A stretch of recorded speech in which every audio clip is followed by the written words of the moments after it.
પાટણ ભાજપે પૂર્વ પાલિકા સભ્યો 26 કાર્યકરોને સસ્પેન્ડ કર્યા। પક્ષ વિરોધી પ્રવૃત્તિ કરવાના કારણે સસ્પેન્ડ કર્યા છે। પાટણ જિલ્લા પંચાયતમાં 2 કાર્યકરોને સસ્પેન્ડ કરાયા। ચાણસ્મા તાલુકા પંચાયતના 2, શંખેશ્વર તાલુકા પંચાયતમાં 1 કાર્યકરને સસ્પેન્ડ કરવામાં આવ્યા છે। તો રાધનપુર તાલુકા પંચાયતના 4, સિદ્ધપુર તાલુકા પંચાયતના 2, પાટણ નગરપાલિકાના 7 કાર્યકરોને ભારતીય જનતા પાર્ટીએ પક્ષ વિરોધી પ્રવૃત્તિ કરવા બદલ સસ્પેન્ડ કરી દીધા છે। પાટણ જિલ્લા ભાજપે કુલ મળીને 26 કાર્યકરો એવા છે કે જેને સસ્પેન્ડ કરી દીધા છે। પક્ષ વિરોધી પ્રવૃત્તિ કરવાના કારણે પાટણ જિલ્લાના અલગ અલગ સ્થળોમાં ભાજપે પોતાના કાર્યકરોને સસ્પેન્ડ કર્યા છે।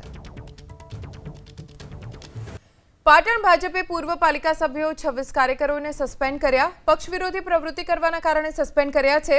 પાટણ જિલ્લા પંચાયતમાં 2 કાર્યકરોને સસ્પેન્ડ કરાયા। ચાણસ્મા તાલુકા પંચાયતના 2, શંખેશ્વર તાલુકા પંચાયતમાં 1 કાર્યકરને સસ્પેન્ડ કરવામાં આવ્યા છે। તો રાધનપુર તાલુકા પંચાયતના 4, સિદ્ધપુર તાલુકા પંચાયતના 2, પાટણ નગરપાલિકાના 7 કાર્યકરોને ભારતીય જનતા પાર્ટીએ પક્ષ વિરોધી પ્રવૃત્તિ કરવા બદલ સસ્પેન્ડ કરી દીધા છે।